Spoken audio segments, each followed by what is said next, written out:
Good morning dear students.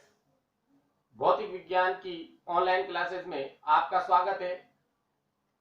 अब तक हमने आंकिक प्रश्न के 7 क्वेश्चंस हम कर चुके थे। अब हम हमारा अगला क्वेश्चन स्टार्ट करते हैं। Question number 8। क्वेश्चन 8 है हमारे पास। एक संयुक्त सूक्ष्मदर्शी के अभिदृश्य तथा जो नेत्रिका लेंस की फोकस दूरी हमें दे रखी है और वो पूछता है कि एक दूसरे से कितनी दूरी पर है। वो 20 सेंटीमीटर की दूरी पर है। तो अंतिम प्रतिबिंब नेत्रिका से 25 सेंटीमीटर की दूरी पर बनता है। तो सूक्ष्मदर्शी की आवर्तन क्षमता ज्ञात करवाना चाहता है 8वें क्वेश्चन में।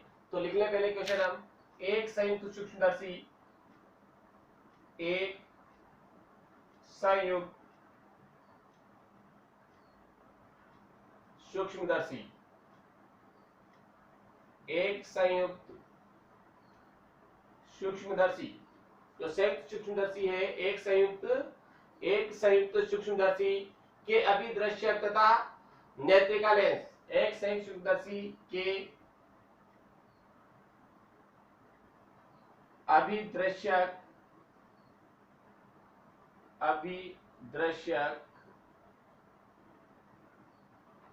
एवं नेत्रिका लेंस।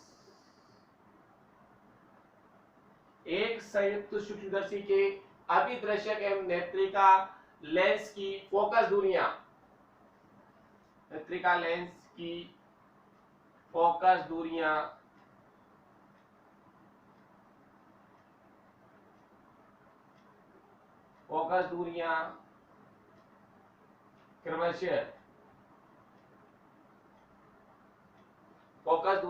क्रमशः कितनी कितनी है।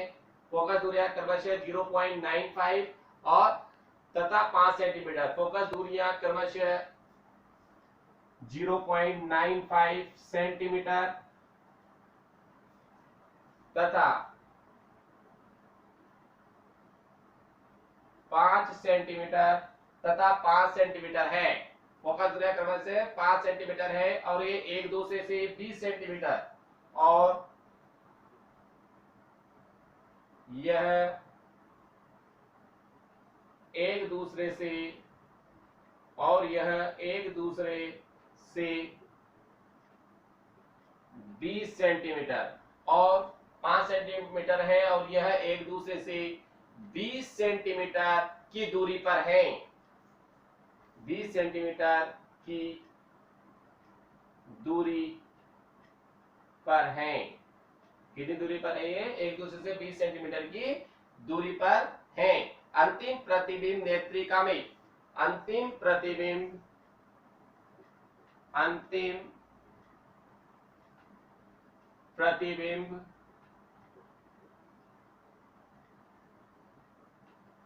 नेत्रिका में 25 सेंटीमीटर नेत्रिका में 25 सेंटीमीटर की दूरी पर बनता है।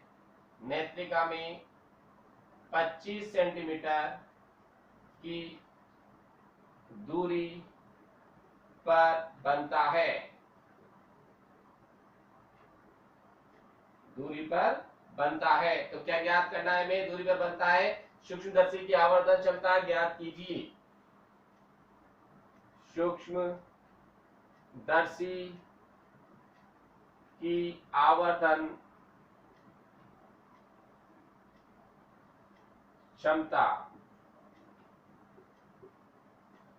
ज्ञात कीजिए।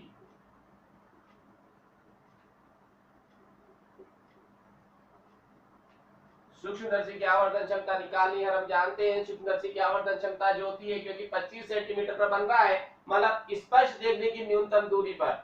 जब प्रतिबिंब स्पष्ट देखने की न्यूनतम दूरी पर बनता हो, अंतिम प्रतिबिंब लिख रहा है। अंतिम प्रतिबिंब कंडीशन नंबर फर्स्ट। संयुक्त सूक्ष्मदर्शी की जो फर्स्ट कंडीशन है वो है ये, अंतिम प्रतिबिंब नेत्रिका में 25 सेंटीमीटर की दूरी पर, मतलब स्पष्ट देखने की न्यूनतम दूरी पर बनता हो, तो उसकी आवर्तन क्षमता का मान हमें ज्ञात करना है।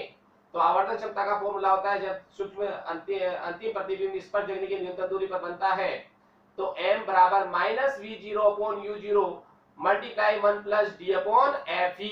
तो सबसे पहले हमें एफ की वैल्यू निकालनी पड़ेगी, V0 निकालना पड़ेगा, जिसके बाद हमारा क्वेश्चन सोल्व होगा। तो देखो यहाँ आ गया हमारे पास, यहाँ लिख सकते हैं अपन क्या क्या हमें दिया हुआ है, उस बाद में सोल्व करेंगे अपन। तो देखो सॉल्यूशन क्या क्या दिया हुआ है, एक सेल की अभिदर्शक व अभिनेत्रिक नेत्रिका लेंस की फोकस दूरियां। तो अभिदर्शक लेंस की फोकस दूरी, अभिदर्शक लेंस की फोकस दूरी, अभिदर्शक लेंस को लिखते हैं अपन F0, ये दी हुई है। और दूसरी क्या है, नेत्रिका, उसे नेत्रिका लेंस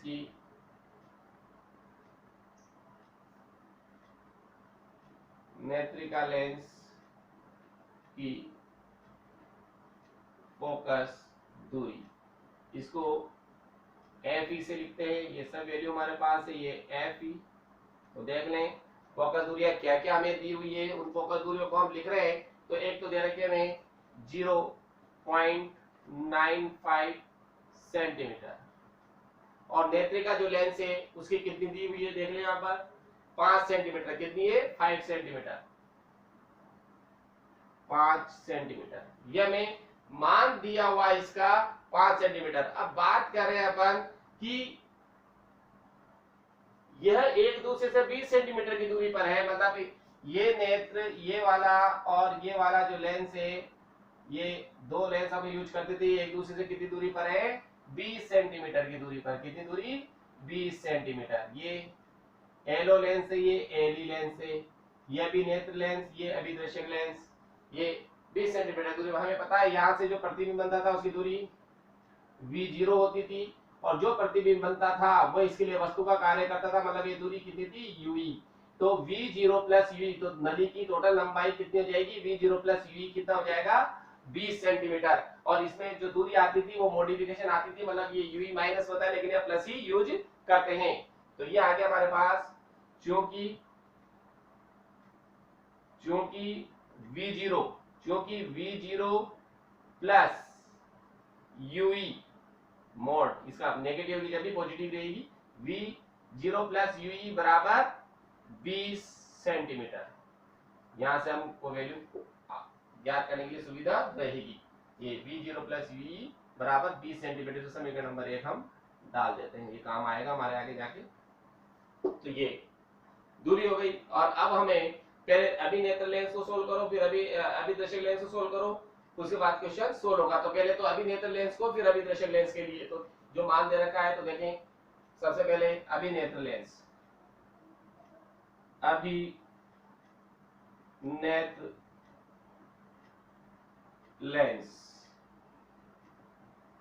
के लिए, अभिनेत्र लेंस के लिए, अभिनेत्र लेंस के लिए फॉर्मूला लगा दो। क्या होता है अभिनेत्र लेंस का फॉर्मूला, 1/FE बराबर 1/V माइनस 1/UE। अभिनेत्र लेंस के लिए फॉर्मूला हो गया। तो अब केवल वैल्यू रखनी है। तो FE का मान कितना है, 5, तो 1/5। हाँ, और किसका मान दे रखा है, देखिए और किसकी वैल्यू हमारे पास है। तो यह लिखा हुआ है, अंतिम प्रतिबिंब नेत्रिका में 25 सेंटीमीटर की दूरी पर बनता है। कितनी दूरी पर बनता है, 25 सेंटीमीटर की दूरी पर। तो ये V जो है अंतिम, तो ये हो गया 1/25 माइनस 1/UE। तो ये आ गया हमारे पास, क्या आ गया, अभिनेत्रिक लेंस के लिए। तो हम जानते हैं कि 25 सेंटीमीटर बन रहा है, तो ये इसके लिए ये बन रहा है, इसके लिए तो किसका क्या मतलब क्या आ गया, माइनस में। किसमें आएगा ये V का मान, माइनस में। ये माइनस V बराबर कितना हो गया हमारे पास, V बराबर माइनस 25 सेंटीमीटर। चाहो तो लिख सकते हैं यहाँ पर हम V बराबर माइनस 25 सेंटीमीटर। तो ये V का मान हो गया, ये वैल्यू रख दी हमने इसमें। तो देखें इसको पक्षांतर किया हमने इधर, तो ये आ गया 1/5, इधर आया तो प्लस का 1/25 बराबर -1/UE। एलसीएम इसका कितना आ गया 25, एलसीएम आ गया 5 का भाग 5 बार 5 + 1 बराबर -1/UE। तो ये आ गया हमारे पास 6/25 बराबर -1/UE। तो बेटा इसको उल्टा रख दिया हमने, तो क्या गया UE बराबर -25/6। जो UE की वैल्यू प्राप्त हुई है वह मिल गई हमें -25/6, जो आगे हमारे काम आएगी। कहाँ काम आएगी? यहाँ पर काम आएगी, क्योंकि इससे हम V0 का वैल्यू फाइंड आउट करेंगे। तो V0 आ जाएगा, तो हम फिर अभिदर्शक लेंस का फॉर्मूला लगा के V0 मेरे पास रहेगा, F0 मेरे पास रहेगा, तो अभिदर्शक लेंस से अपन किसका U0 का मान निकाल लेंगे, बिंदु की दूरी निकाल लेंगे। तो देखें सबसे पहले हम इसमें अभिदर्शक लेंस हो गया। अब इसके लिए हम क्या सोल्व कर रहे हैं, ये हमारे पास आ चुका है UE। तो इसके लिए पहले हम इस समीकरण को यूज करते हैं। कौन से समीकरण को? समीकरण ए। और नहीं करो तो पहले अभिदर्शक लेंस को निकाल लो, बात तो एक ही है। तो देख लो क्या आएगा, क्योंकि अभिदर्शक लेंस की तुम्हें फोकस दूरी तुम्हारे पास है, और क्या है अभिदर्शक लेंस में, और कितना अभिदर्शक लेंस का मान नहीं है। तो सबसे पहले हमें क्या फाइंड आउट करना है, V0 का मान निकालना है अभिदर्शक लेंस को सोल्व करने के लिए। तो देखो from equation first, from equation first समीकरण 1 से। तो देखो V0 प्लस यहां पर -25/6, V का मान रख दिया यहां से उठाकर हमने, तो बराबर 20। हमने V का मान इसमें रख दिया, और ये माइनस में था तो ये मोड लगा रखा है, मोड की वजह से ये क्या हो जाएगा प्लस हो जाएगा। तो ये हो गया V0 प्लस 25/6 बराबर 20। पक्षांतर कर दिया तो V0 बराबर 20 माइनस 25/6। ऐसा नहीं है कि माइनस का मान आ रहा तो माइनस का रख देगा तो जाके प्लस नहीं होगा, क्योंकि इसमें मॉडिफिकेशन ये लिख रखा मैंने मोड होता है। तो नेगेटिव है जब भी पॉजिटिव ही रखना है। तो नली की लंबाई है, नली की लंबाई में माइनस रखोगे तो घट जाएगी, क्योंकि यहाँ से आता है कि नली की लंबाई में जोड़नी है। तो ये आ गया हमारे पास V0, 6 एलसीएम आ गया, तो ये हो गया 120 माइनस 25। तो ये आ गया बेटा V0 बराबर 95/6। कितना आ गया 95/6। ये V0 का मान आ गया। जब मेरे पास V0 भी मेरे पास है, F0 मेरे पास है, तो U0 निकाल सकते हैं किससे? ये तो अभी नेत्र लेंस सोल्व किया था। अब कौन सा लेंस सोल्व कर रहे हैं अपन? कौन सा लेंस ले रहे हैं अब? अभिदृश्यक लेंस के लिए। कौन से लेंस के लिए? अभिदृश्यक। तो देखें अब अभिदृश्यक, अभिदृश्यक लेंस के लिए अब जो सॉल्यूशन चल रहा है वो चल रहा है अभिदृश्यक लेंस के लिए। तो देखो अभिदर्शक लेंस का फॉर्मूला भाई 1/F0 बराबर 1/V0 minus 1/U0। F0 V0 के मान हमारे पास है, रख दें। F0 मेरे पास है 1/0.95, V0 मेरे पास है 1/95/6 माइनस 1/U0। ये पॉइंट हटा, ऊपर 100 आ गया, पॉइंट के बाद 2 जीरो, पॉइंट के बाद 2 अंक है तो 2 जीरो ऊपर चले जाएंगे, तो कितना हो गया 100/95। इसको उलट दिया तो 6/95 माइनस 1/U0। 1/U0 को इधर ले आओ, इसको उधर ले जाओ, तो ये 1/U0 माइनस का था प्लस का हो गया इधर आके। 6/95 वैसा का वैसा ही है, इसको इधर लाए पॉजिटिव, ये ऐसा ही है, ये उधर जाएगा 100/95 तो माइनस का हो जाएगा 100/95। तो ये हो गया 95 एलसीएम आ गया इसका 6 माइनस 100, तो ये आ गया हमारे पास 1/U0। ये आ गया 1/U0। This is equal to minus 94/95। कितना आ गया माइनस 94/95। 95। इसको हमें u0 का मान निकालना है, उलट दो तो ये हो गया u0 बराबर, ये उलट जाएगा तो उलट जाए तो पर माइनस 95 अपॉन 94, ये u0 आ गया। ये हमारे पास मान प्राप्त हो गए। अब हमें क्या निकालना है, हमें तो सूक्ष्मदर्शी की आवर्धन क्षमता निकालनी है, क्योंकि हमें फॉर्मूला पता है minus v0 upon u0 multiply 1 plus D upon F. तो u0 v0 भी हमारे पास आ गया, u0 भी हमारे पास आ गया। अब हम क्वेश्चन को सॉल्व कर सकते हैं। तो यहाँ बोल रहा है कि जो अंतिम प्रतिबिंब नेत्रिका में 25 सेंटीमीटर की दूरी पर बनता है, तो ये हो जाएगा हमारे पास, जब अंतिम प्रतिबिंब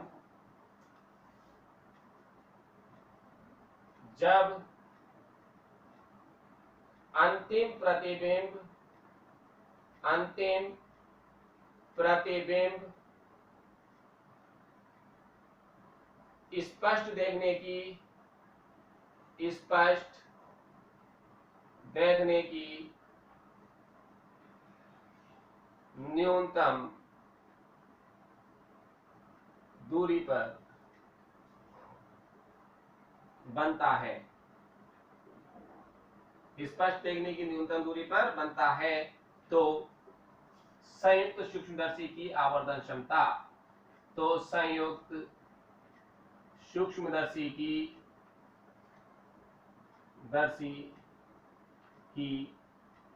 आवर्धन क्षमता जो हम पहले पढ़ चुके हैं, क्षमता m बराबर माइनस v0 अपॉन u0 और 1 प्लस डी अपॉन एफ। सबकी वैल्यू हमारे पास है, केवल मान रखने हैं। तो देखिए हम सबकी वैल्यू रख रहे हैं, इसके अंदर फिर सॉल्यूशन करते हैं। तो माइनस v0 अपॉन u0, तो देखो वैल्यू रखो m बराबर माइनस, अब v0 का मान कितना है मेरे पास, v0 का मान 95 अपॉन 6, ये 95 अपॉन 6 अपॉन u0 का मान कितना आया, माइनस 95 अपॉन 94, ये मान हमने इसके रख लिए। फिर मल्टीप्लाई, इधर किसकी वैल्यू है, इधर देखो 1 प्लस, हाँ डी, इस पर देखने की न्यूनतम दूरी कितनी है, 25 सेंटीमीटर है, तो डी 25, एफ ई कितना है अपने पास, एफ ई 5, ये वैल्यू हमने सबकी, v0 की वैल्यू रख दी, u0 की वैल्यू रख दी, 1 की जगह 1, प्लस की जगह प्लस, d का मान रख दिया 25 सेंटीमीटर और एफ का मान रख दिया 5 सेंटीमीटर। अब हमें केवल इसको सोल्व करना है।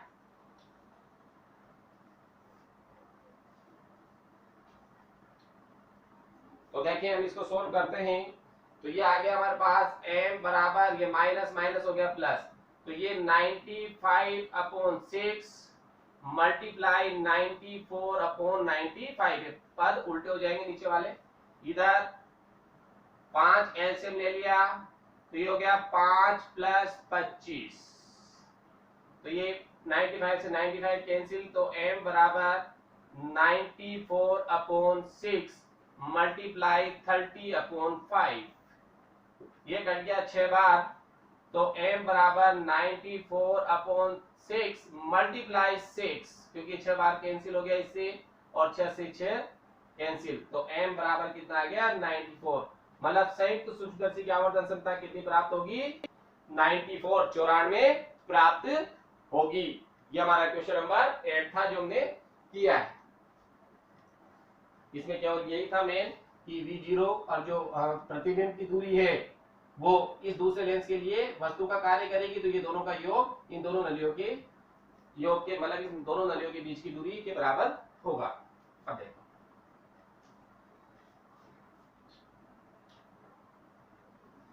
नेक्स्ट क्वेश्चन हमारा क्वेश्चन नंबर 9। क्वेश्चन नंबर 9 अब हम ले रहे हैं, दो क्वेश्चन और शेष हमारे 9 और 10। तो क्वेश्चन नंबर 9 हम ले रहे हैं, तो क्वेश्चन नंबर 9 को ले सकते हैं। देख ले, एक पतले अभिसारी, एक पतले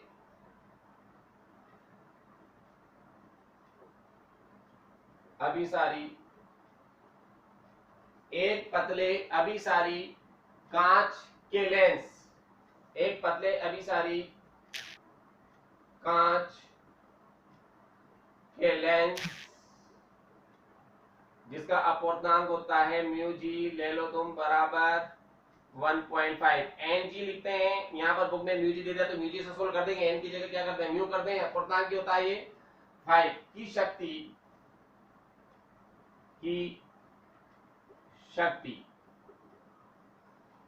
एक पतले अभिसारी कांच के लेंस की शक्ति दे रखी है, कितनी है शक्ति प्लस 5.0 डी, प्लस 5.0 डी है। जब यह लेंस म्यू1, जब यह लेंस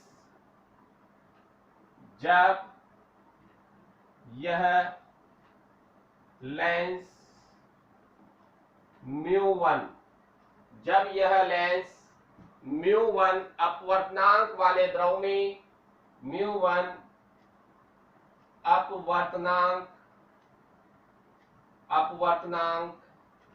वाले द्रव में, अपवर्तनांक वाले द्रव में डुबोया जाता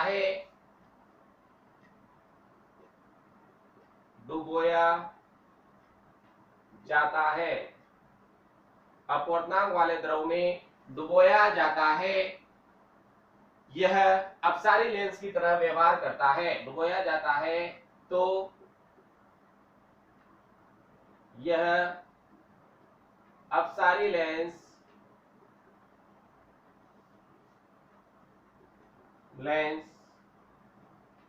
की तरह व्यवहार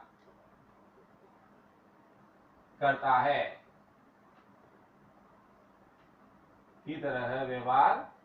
है, ये अपसारी लेंस की तरह व्यवहार करता है, जिसकी फोकस दूरी 100 सेंटीमीटर है, जिसकी फोकस दूरी 100 सेंटीमीटर है, जिसकी फोकस दूरी 100 सेंटीमीटर है। तो म्यू1 का मान क्या होगा? तो म्यू1 का मान क्या होगा? ये हमें फाइंड आउट करना है। पतला लेंस हो गया, मतलब वही लेंस मेकर सूत्र लगेगा और लेंस मेकर सूत्र की सहायता से हम इसको फाइंड आउट करेंगे। सबसे पहले जो दे रखा है तो लेंस मेकर सूत्र सॉल्यूशन में सबसे पहले हम लगाएंगे लेंस मेकर सूत्र। क्या है वे लेंस मेकर सूत्र?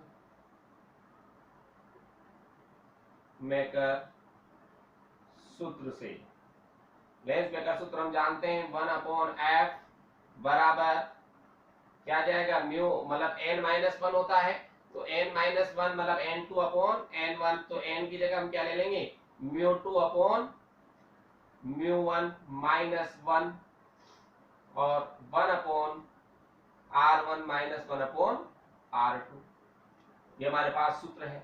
अब किसी का मान दे रखा है, देखो यहाँ पर देखें हम शक्ति दे रखी है, शक्ति दे रखी है हमें, चूंकि P बराबर क्या दे रखी है लेंस की शक्ति,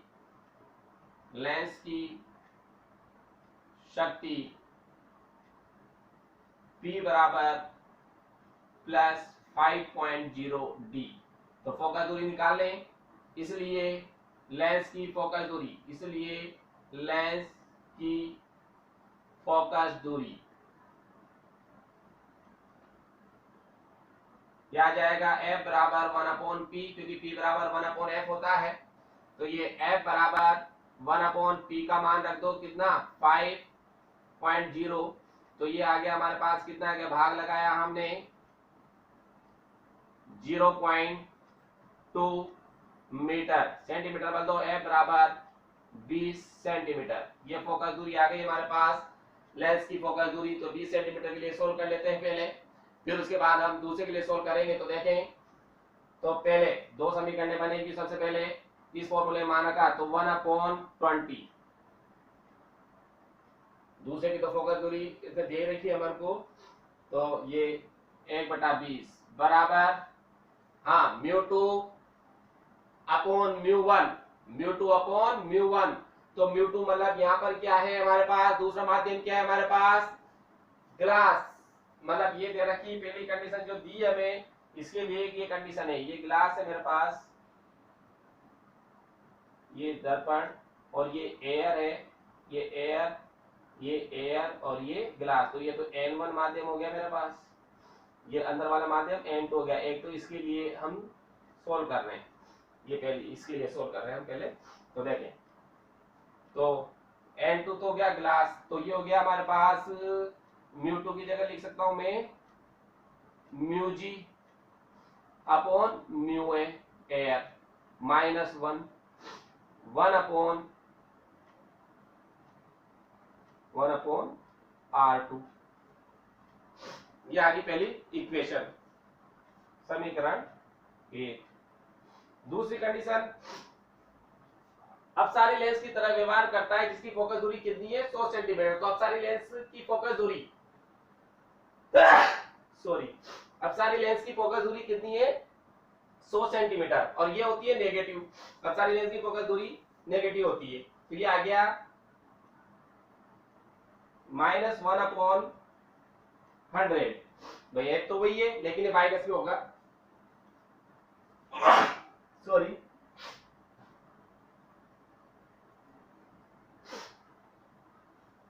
ये हो गया हमारे पास -100 सेंटीमीटर। अब देखें, तो वही दूसरा माध्यम क्या है, इसके लिए क्या माध्यम ले रहे हैं हम, ये है, यही ग्लास दूसरे समीकरण के लिए यही लेंस है, और यहाँ पर हम वाटर ले लेते हैं, ये माध्यम। तो पहले तो एयर था, एयर के लिए, फिर दूसरा किसके लिए ले रहे हैं हम, देख लें किसके लिए सोल्व कर रहे हैं। दूसरा μ1 माध्यम ले लो, नहीं तो लो तो μ1 लिख लो, इसको माध्यम पता ही नहीं हमें, तो ये μ1 माध्यम लिख लो। क्या लिख लो, μ1 माध्यम, जिसका मान हमें निकालना है μ1। तो यहाँ पर वही μ2 तो वही हो गया μg upon μ1 -1 upon R1 -1 upon R2, समीकरण नंबर 2। ये μ1 माध्यम था, यहाँ एयर था। ये हो गया हमारे पास समीकरण 1 में समीकरण 2 का भाग लगा दो, जितने पद कटेंगे उनको काट दो। तो देखो, equation first divide by equation second, समीकरण 1 में समीकरण 2 का भाग देने पर। तो ये समीकरण LHS में LHS का भाग दिया, तो 1/20 अपॉन, यह आ गया -1/100 LHS का LHS में। अभी तक देखें, μg अपॉन μa -1 और 1/R1 -1/R2। फिर भाग लगाया, तो दूसरा पद क्या है तुम्हारे पास, μg अपॉन μ1 -1 और 1/R1 -1/R2। इस वाले पद से तो ये वाला पद कैंसिल हो गया। ये आ गया हमारे पास 1/20 माइनस का 1/20 मल्टीप्लाई 100/1, नीचे वाला पद उल्टा हो गया। ये इसको क्या करें हम, देखो इस वाले पद में वैल्यू रखना चाहो तो वैल्यू पुट कर दो, इसमें सबकी जो भी वैल्यू है वैल्यू रख देते हैं अब इसमें। तो देखें, यहाँ वैल्यू रखी मैंने म्यूजी का मान, देखो पहले इसको 1/20 मल्टीप्लाई 100/1। हाँ, म्यूजी का अपूर्णांक दे रखा है, ये रहा 1.5 हमें गिवन है, तो 1.5। हाँ, एयर का क्या होता है, 1 - 1, ये तो ऊपर वाला। नीचे वाला देखो मान, वही म्यूजी 1.5 अपॉन μ1 है, तो निकालना ही है -1। अब देखो ये कितना बचा, 20 से 100 कट गया 5 बार, ये आ गया -5/1, कितना आ गया -5/1 बराबर, ये आ जाएगा हमारे पास, हाँ 1.5 में से जाएगा 0.5 बचेगा ऊपर, तो कितना बचेगा 0.5 बटे 0.5 बटे 1.5 अपॉन म्यू 1 माइनस 1। इस वाले पद को पक्षांतर करके हम इधर ले आते हैं, इसको नीचे ले जाते हैं, बटा एक का मतलब तो कुछ है ही नहीं, ये आ गया 1.5 अपॉन म्यू 1 माइनस 1। इसको इधर ले आए, -5 को उधर ले गए, बराबर 0.5 अपॉन -5। 1.5 अपॉन म्यू 1 माइनस 1 बराबर, इसका भाग दिया तो -0.1 बार कैंसिल हो गया।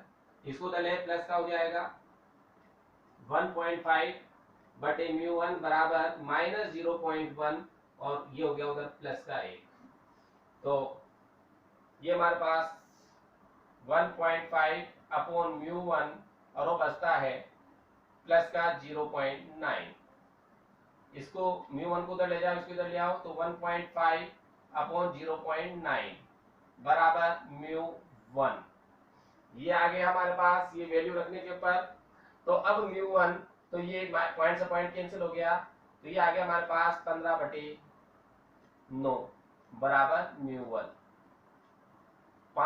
5 से ये कट जाएगा, 3 से 5 बार और 3 से 3 बार, तो ये आ गया हमारे पास या म्यू 1 बराबर 5/3। ये भी हम आंसर दे सकते हैं, या भाग लगा के भी पूरा आंसर दिया जा सकता है, या म्यू 1 बराबर 1.66 1.66। तो आंसर ये भी दिया जा सकता है और आंसर ये भी दिया जा सकता है। हमारे बुक में ये वाला आंसर होगा, शायद ये भी दे सकते हैं हम।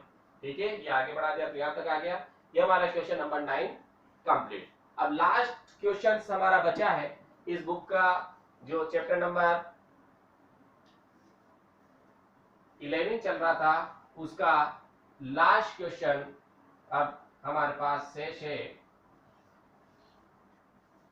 उसको हम देख लेते हैं। इसके बाद इस चैप्टर का समापन हो जाएगा पूर्ण रूप से विद न्यूमेरिकल्स। तो देखें question number 10 and last numerical इसका क्वेश्चन नंबर 10। तो क्वेश्चन नंबर जो 10 है उसको लिखने में, एक प्रिज्म का अपवर्तन कोण ए है। एक प्रिज्म का अपवर्तन कोण ए है, मतलब एक जो प्रिज्म है उसका अपवर्तन कोण ए है, तथा प्रिज्म का अपवर्तनांक तथा प्रिज्म का अपवर्तनांक तथा प्रिज्म का अपवर्तनांक कोट a/2। एक प्रिज्म का अपवर्तन कोण a है तथा प्रिज्म का अपवर्तनांक कोट a/2 है, तो न्यूनतम विचलन कोण है, तो न्यूनतम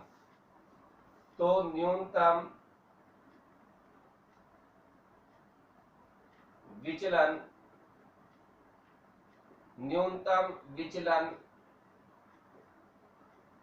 कोण कोट a/2 है, तो न्यूनतम विचलन कोण ज्ञात कीजिए, या न्यूनतम विचलन कोण का मान ज्ञात कीजिए।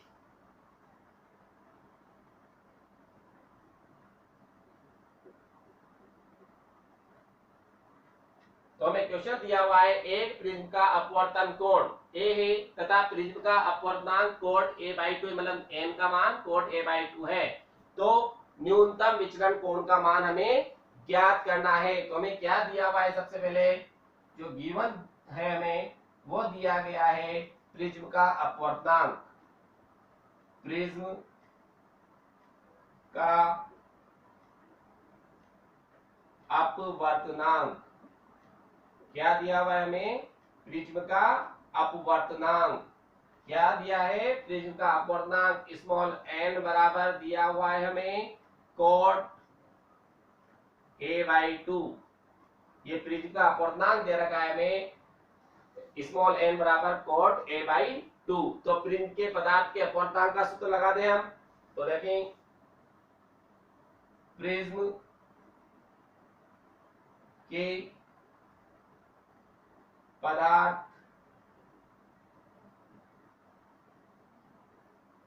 पदार्थ का अपवर्तनांक सूत्र,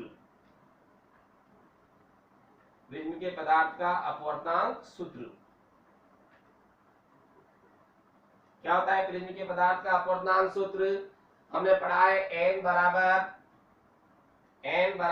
प्रिज्म में पढ़ा है हमने sine a plus delta m। Delta m है विचलन कोण है, न्यूनतम विचलन कोण, डेल्टा m बटे 2 अपॉन साइन a बटे 2। ये सूत्र है हमारे पास। जो मान दिया गया है, हमने प्रिज्म के पदार्थ का अपवर्तनांक का सूत्र लगा दिया, और जो मान दिया गया है हमें प्रिज्म का अपवर्तनांक दे रखा है, और प्रिज्म का अपवर्तनांक जो है वो हम इसके अंदर पुट कर देंगे और हम आगे क्वेश्चन सोल्व करेंगे कि क्या होता है। तो देखें, तो हम n की वैल्यू पुट कर रहे हैं क्योंकि n हमारे पास है, तो n का मान रख दिया मैंने cot a/2 बराबर sign a plus delta m/2 और नीचे हमारे पास है साइन a/2। हम जानते हैं cot थीटा बराबर क्या होता है? cot थीटा बराबर क्या होता है? cot थीटा बराबर होता है cos थीटा बटे sin थीटा। तो ये आ जाएगा हमारे पास cos a/2 बटे sin a/2, cos a/2 बटे sin a/2 बराबर sin a plus delta m बटे 2 बटे sin a बटे 2। ये आ गया हमारे पास cos a/2 बटे sin a/2 बराबर, क्योंकि cot की जगह cot थीटा बराबर cos बटे sin, और इसका उल्टा क्या होता है? tan होता है, तो tan का उल्टा कर दिया, क्योंकि tan थीटा बराबर हम जानते हैं sin थीटा बटे cos थीटा होता है। tan थीटा बराबर क्या होता है? sin थीटा बटे cos थीटा। और cos थीटा क्या होता है? tan का उल्टा, तो क्या हो जाएगा? cos थीटा बटे sin थीटा। और a की जगह हमारे पास, थीटा की जगह हमारे पास वैल्यू क्या है? a/2 जो एंगल ले रखा है। तो देखिए sin a/2 से sin a/2 कैंसिल, तो ये आ गया हमारे पास cos a/2 बराबर sin a plus delta m/2। ये आ गया। यहाँ अब sin, इसको हम cos में बदल दें, तो cos a/2 को ऐसा ही रहने दो, और cos पहले चरण में cos पॉजिटिव होता है, तो ये पहला चरण 90, तो 90 पर ये बदल जाता है, cos कितना बदल जाएगा? साइन में, तो cos 90 degree minus a plus delta m बटे 2। ये कौन, मतलब ये आ गया हमारे पास। तो देखो, क्योंकि अपन चाहे तो लिख सकते हैं, चूंकि साइन थीटा को हम लिख सकते हैं, चूंकि साइन थीटा बराबर cos 90 डिग्री माइनस थीटा, ये लिख सकते हैं। तो ये हमने यहाँ पर लिखा है, क्योंकि साइन की जगह cos हो गया, ये cos हो गया, थीटा की जगह वही 90 की जगह 90, और थीटा cos a/2 बराबर हमारे पास ये है, तो क्या हो गया? cos से cos तो हट ही गया, तो क्या बचेगा? a/2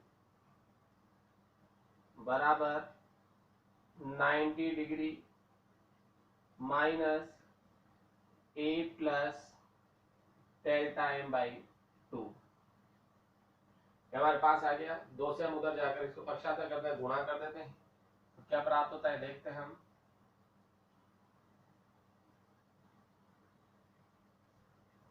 ए बराबर 2, इधर है हमारे पास 90 degree minus A plus delta M by 2, 2 से गुणा किया तो ये हमारे पास आ गया 90 को 2 से गुणा किया तो 180 डिग्री माइनस 2 से इसको मल्टीप्लाई 2 से 2 कैंसिल हो गया तो यहाँ बचा a प्लस डेल्टा एम, यह आ गया a बराबर 180 डिग्री माइनस ए, कोष्टक खोल दिया माइनस ए माइनस डेल्टा एम।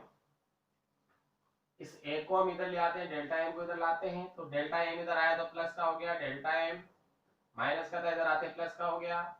ये 180 डिग्री माइनस ए इधर था, एक इधर आया तो ये भी माइनस का ए, तो ये हो गया हमारे पास डेल्टा एम बराबर 180 डिग्री माइनस 2a। ये विचलन कोण का मान प्राप्त हो गया हमें, किसका? न्यूनतम विचलन कोण, ये हमारा आंसर। और ये हमारे बुक के जो पीछे के क्वेश्चन थे आंकिक प्रश्न वो भी पूरे हुए। ये चैप्टर पूर्ण रूप से कंप्लीट हो गया। मोस्ट इंपोर्टेंट चैप्टर है चैप्टर नंबर 11 और चैप्टर नंबर 12, दोनों ही फिजिक्स में सबसे ज्यादा मार्क्स के हैं, 9 मार्क्स सबसे ज्यादा जो नंबर के चैप्टर हैं केवल चैप्टर नंबर 11 12 है, और बहुत पूरे बड़े चैप्टर, तो बहुत बड़ा चैप्टर था जो खत्म हो गया है। अब इसके बाद हम नेक्स्ट चैप्टर लेंगे जो है, ये तो था किरण प्रकाशी की, वो है तरंग प्रकाशी की, जो इसका इसी यूनिट के तहत आता है। चैप्टर नंबर 11 और 12 दोनों मिलाकर 9 नंबर के। तो ये हमारा चैप्टर संपूर्ण रूप से विद न्यूमेरिकल कंप्लीट होता है, और नेक्स्ट चैप्टर अपन अगली क्लास में स्टडी करेंगे। तो आज की क्लास हम यहीं ड्रॉप करेंगे।